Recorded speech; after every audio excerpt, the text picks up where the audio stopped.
Vamos lá! Consciência silábica. Gente, eu não sei você, mas eu amo tratar desses assuntos. Eu amo falar de alfabetização, eu amo ensinar, eu amo falar disso aqui com vocês.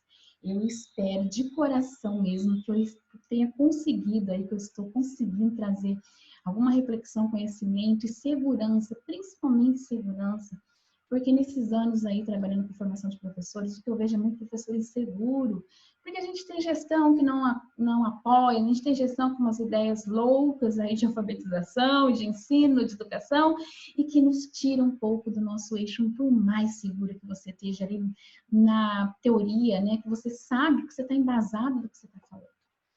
Mas vamos lá, olha que bacana. E a gente vai pensar em algumas atividades aqui para isso, tá bom? Para a consciência silábica. Então, o que traz aí para a gente, dentro da consciência fonológica, a consciência silábica? Vamos lá.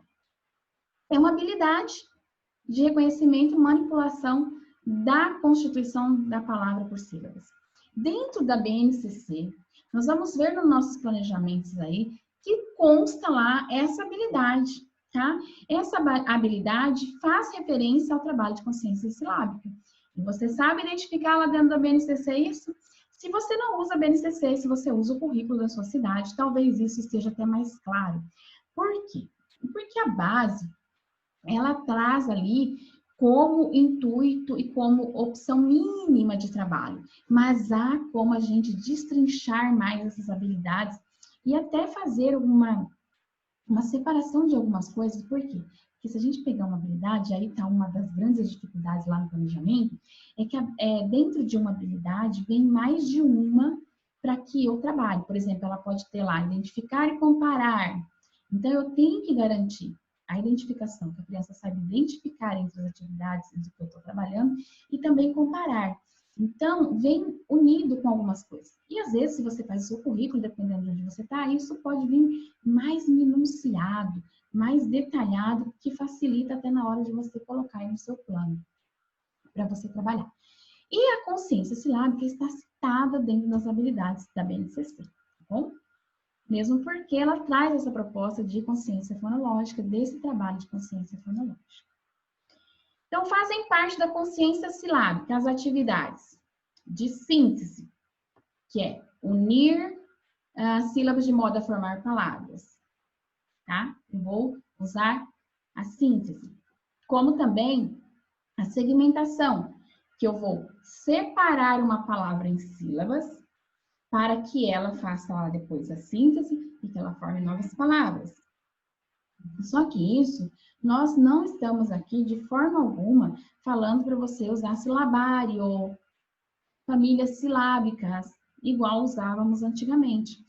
E eu já vi para o coordenador desesperado, Edilane, o que a gente faz agora? Eu falei, é um trabalhinho de conscientização de professor, de que a gente pode sim, estamos trabalhando sílabas, mas não preciso ficar lá com o impresso dentro da bolsa, babebi, bobu, cacucu, dadedi, dodu. Não é isso. É alfabetizar em contexto de letramento. Eu vou trabalhar as sílabas, como eu tenho trabalhado. Talvez você também já esteja fazendo isso, mas partindo de palavras com significado para a criança. Eu vou trabalhar o da Daiane, pensando no nome de criança aqui, que tenha no nome, por exemplo, da turma, e não o dado da D de Dudu. O que é o da D de Dudu? Não faz sentido para a criança, porque ela não faz nem relação grafema-fonema. Quanto mais um significado abstrato, como traz Magda Soares, que é muito abstrato, ensino e alfabetização, dela abstrair um da, um do. A gente fala do doce porque mentalmente você já tem essa rota lexical de leitura e de escrita aí trabalhada com significante e significado. Você imagina mentalmente a palavra escrita D-O-C-E. A criança não. Então você fica lá falando para ela doce, doce. Ela está pensando numa paçoca, ela está pensando num pudim, ela não está pensando na palavra. Então ela não tem a consciência da palavra ainda. Precisa ser algo mais significativo. Por isso está aqui justificado de não se trabalhar família, sei lá. Bom? Identificação da sílaba inicial, medial e final. Eu tenho até postado alguns planos sobre isso, que isso faz parte da sílaba. A criança tem que começar a perceber que a sílaba que eu uso em dado está lá também no Danone, que está lá também no Eduardo, por exemplo. Porque com muitas crianças nessas fases de escritas iniciais, elas acreditam e não aceitam que as letras, e principalmente sílabas, que não tem esse conhecimento ainda, que elas são específicas de uma palavra. Que essas letras, essas sílabas não vão se repetir, tanto dentro da palavra como em outra palavra. E isso tem que ser ensinado e ampliado, tá bom? Por isso que a gente faz esse trabalho aqui, é muito importante você colocar na sua rotina, no seu planejamento, atividades que garantam ela separar e unir sílabas e montar outras palavras, e também que ela compare e que ela formule sílabas com início, meio e final, para ela fazer essa reflexão dentro das palavras, tudo bem? Produção de uma palavra com uma dada sílaba. Isso aqui a gente pode fazer, por exemplo, eu dou a palavra... tem até exemplo aqui, que eu trouxe a referência da Piccoli, e eu posso dar a palavra K, e eles vão escrever palavras com K. Aí o K pode estar no começo, pode estar no meio, pode estar no final. Ou eu posso uma hora trabalhar, olha que diversidade que dá para a gente planejar, gente. Eu posso, nessa semana, ou na segunda eu trabalhar a sílaba inicial, na quinta a sílaba medial, na sexta final, por exemplo. Mas eu tenho que garantir que isso seja trabalhado. E não só inicial. Então, hoje eu vou trabalhar K. Onde que vai ser o K? Eu só quero palavras que comecem por K. Tá no inicial. Hoje eu só quero palavras que tenham K no meio da palavra. Hoje eu só quero palavras que estejam lá no final. Ou hoje eu vou dar um K e você vai ter que falar, escrever para mim, dependendo da sua turma aí, palavras que tenham a sílaba K. Tanto faz, inicial, medial, final, tá bom? Quando eu especifico mais, eu dificulto mais. Por quê? Porque às vezes eu penso, casa, ai não, mas não é, tem que ser no final, então não é. Ai, peteca, peteca dá. Então, eu vou limitando mais. E é interessante a gente já deixar isso planejado, porque a gente na hora esquece, até pra gente professor, tá? Então, você já separar no seu planejamento algumas sugestões que se as crianças não conseguirem, você também simplificar e facilitar o trabalho aí. Exclusão. Exclusão é eu retirar uma sílaba de uma palavra a fim de que outra seja formada. Por exemplo, sabe a sílaba, a palavra dentro da palavra? Por exemplo, mamão. Pensei que agora, mas tem vários, vamos pensar aí. Mamão, eu tiro o mar, eu excluo uma sílaba. E eu tenho uma outra palavra, mão. Então, essa síntese de unir sílabas e formar palavra, e a mesma coisa de excluir uma sílaba e eu ter outra palavra, a criança precisa ser ensinada e precisa ser muito trabalhada. E isso é muito bacana, porque é muito lúdico. As crianças, eu percebo em sala, elas amam esse tipo de atividade, tá bom? Sempre no começo é mais complexo, mas eles vão começando a entender essa estrutura de palavra e sílaba, e isso vai ficando muito gostoso de se ver. Transpor é uma outra habilidade dentro da consciência sílábica. Inverter uma sequência de sílabas para formar uma outra palavra. Vamos pensar aqui, né? Uma bola.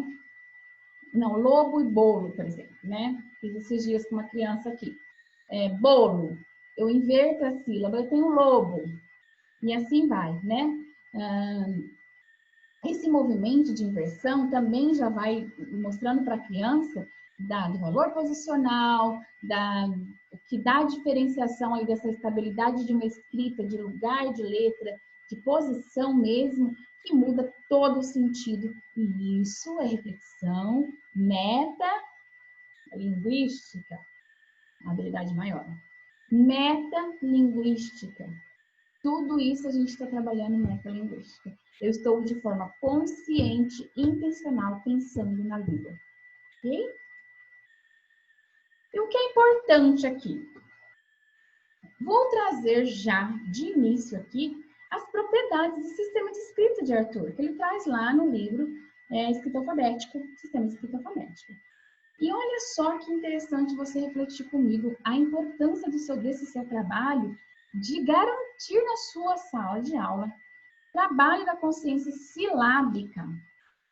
Olha lá, ele traz entre as 10 propriedades que a gente pode considerar um aprendiz que esteja alfabetizado, ele conhecer, e olha, pensa bem, quando a gente analisa isso aqui, ele tem uma progressão. A última coisa que Arthur põe para nós é o mais difícil aí. Olha lá, que as sílabas podem variar quanto às combinações entre consoante vogal e vogais. Porque na nossa língua, pensando aí nas questões linguísticas, a nossa língua tem formulação de sílaba utilizando somente vogal.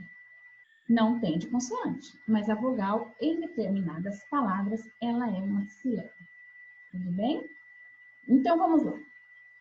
Ela tem que saber consoante, vogal, e assim por diante, todas essas sílabas. Estruturações silábicas para estar alfabetizado. Então, daí a importância de trabalhar com ciência silábica. E daí também a importância de não se restringir apenas a uma única estrutura silábica. Edilane, mas a minha criança ainda não sabe a estrutura silábica, consoante, vogal. Não importa, porque na vida como ela é, na função social, na função sociolinguística, ela não vai ter contato somente com a estrutura silábica. Então, nós não podemos exigir, mas nós também não podemos omitir, restringir e não garantir que essa criança veja. E quem sabe, em alguns momentos, questione. Ué, professora, por que essa aqui tem 3 letras? E eu estou num momento vivendo isso com uma criança que foi escrever livro e ele me disse, eu estou fazendo esse trabalho com ele, e ele falou assim para mim, eu já sei, num outro momento que foi escrever livro novamente, eu já sei, o VRO é aquele que tem 3 letras, não são 2. Porque eu estava trabalhando justamente o quê?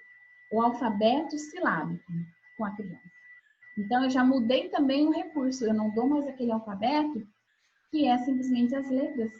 Eu trabalho o alfabeto silábico com a criança nesse ponto, tá bom? Opa, repetir de novo o slide. Então, é isso. Se eu preciso trabalhar sílaba, eu vou garantir. Mas, por exemplo, se eu vou trabalhar livro, eu ponho lá livro. Mas eu não vou pôr uma atividade, por exemplo, para a criança usar a última sílaba, que é a estrutura que ela não sabe. Eu aproveito do livro o li, por exemplo, né? Então, eu vou dar lá palavras sílabas com li. O que identifique para mim, conte para mim as palavras onde tem a sílaba li. Pode ser inicial, medial ou final. E aí põe uma lista de palavras.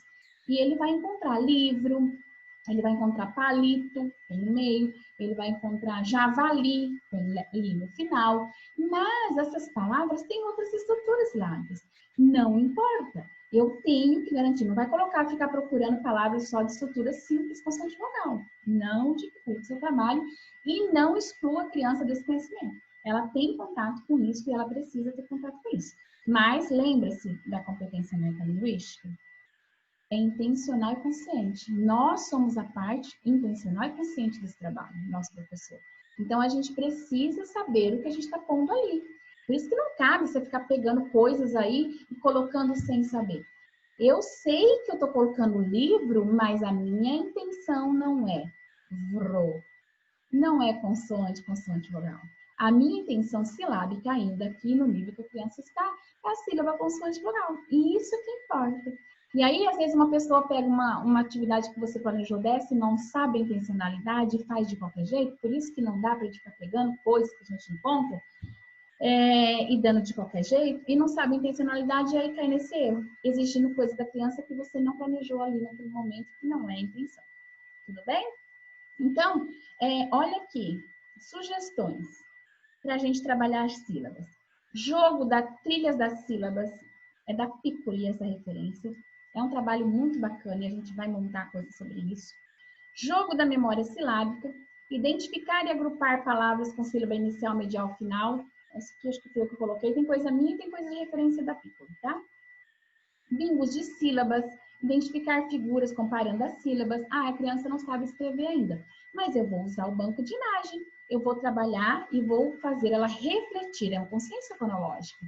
Eu tenho que trabalhar a oralidade. Eu tenho que trabalhar a manipulação, reconhecimento, identificação oral, escuta, fala, para essa percepção sonora. Então, não fiquem presos somente a folhas e coisas escritas. Olhe a especificidade do seu grupo, do seu ano, de sua faixa etária e a década, tá bom? Então, cabe sim aqui a figuras. Então, eu dou lá jacaré, janela, e ele vai ter que identificar sonoramente onde está o som parecido, por exemplo, sem olhar a escrita. Ou também eu posso colocar, como eu disse, a gente põe e tira a escrita ali para ter referência para a criança, do que ela está falando a parte escrita. Uma janela com o escrito janela embaixo. Por que não? E aqui tem umas sugestões que está lá no livro da Luciana Piccoli, que é esse trabalho silábico. Ó, por exemplo, né? Uma árvore de Natal, e a gente põe lá. Aqui já está trabalhando outras estruturas, talvez aqui um nível que a sua criança já esteja a ponto de ir para essa percepção e essa construção de outras estruturas silábicas. Ou não, você pode colocar ali e ver se consegue sair algo, né? A gente está fazendo desafios. E um espaço para que seja formada novas palavras. Então, eu estou cuidando daquela habilidade da consciência fonológica, de formação, da síntese, né? Eu vou tirar umas palavras e formar outras, que também pode ser trabalhada aqui, depois que ela constrói, olha. Então, eu posso olhar aqui, está vendo que não tem família silábica aqui? Eu posso colocar sílabas aqui referente aos nomes. Eu posso pôr o G do Gabriel, o B da Beatriz, o Sá do Samuel. Eu posso colocar o Dá de Davi. Estou falando da minha turma desse ano. Então, trabalhe com significado, não família silábica. Então, a criança vai fazendo essa associação e vai lendo. Aqui a gente está trabalhando também, já nesse caso, depois da escrita, a leitura, a dupla rota, tá bom? Outra ideia, quando ela fala lá desse bingo silábico, ó, Piccoli. Isso aqui é a foto que eu tirei do livro meu aqui, tá? Então, você vai fazer duas imagens com... ela colocou lá no livro um modelo de sílabo, mas você pode ampliar isso, depende de como está a sua turma. Então, você vai fazer... Gente, a gente tem que fazer isso aqui de forma permanente. Faça de forma permanente. Se a sua escola disponibilizar, plastifique. Se você é professor particular que está vendo aqui o curso e se apropriando disso, plastifique na sua casa, compra o plástico, põe no meio, passa ferro com pano guardanapo em cima, um ferro mais moderado, porque senão não vai enrugar muito esse plástico, e plastifique em casa. Mas você tem isso aí permanente, tá bom? Então, coloca cada imagem lá uma sílaba e a criança tem que achar. Nesse caso aqui, tá bom. Quando eu disse outras palavras com mais sílabas, aí a criança tem que saber que eu estou fazendo um jogo da memória de palavras com as partes da sílaba, mas ela tem que encontrar. Por exemplo, eu vou fazer o dominó, eu vou fazer o jogo da memória silábica com 3 sílabas. Eu vou fazer um jogo, não pode variar, porque senão vai ficar muito difícil, tá? Então, esse aqui, por exemplo, o capítulo sugeriu de sílabas, 2 sílabas. E aí eu posso montar um outro com 3 sílabas. Então, eu só pego palavras com 3 sílabas, que a criança sabe que ela tem que virar 3 cartas e encontrar a palavra formada. Tudo bem? Ah, Edilane, mas tem a imagem. Isso vai variar do desafio e da turma que você está. Você pode fazer isso sem a imagem, tá bom? Aqui, ó lá, é a parte inicial desse jogo da memória, onde ela diz, ó, memória forma palavras. Confeccionar um jogo de memória com figuras de palavras de sílabas. Abaixo de cada figura, escreva uma das sílabas conforme o modelo. Então, nesse sentido aqui, desculpa, eu passei. Nesse sentido, então, não misture. Você pode fazer com trissílabo, polissílabo, porém, você tem que fazer de uma única característica. Não dá para misturar no jogo de memória palavras que são de sílabas, palavras que são trissílabas, vai ficar muito desafio, muito difícil até para você organizar. Tá bom? Então, vamos agora para a outra parte da consciência fonológica, que são rimas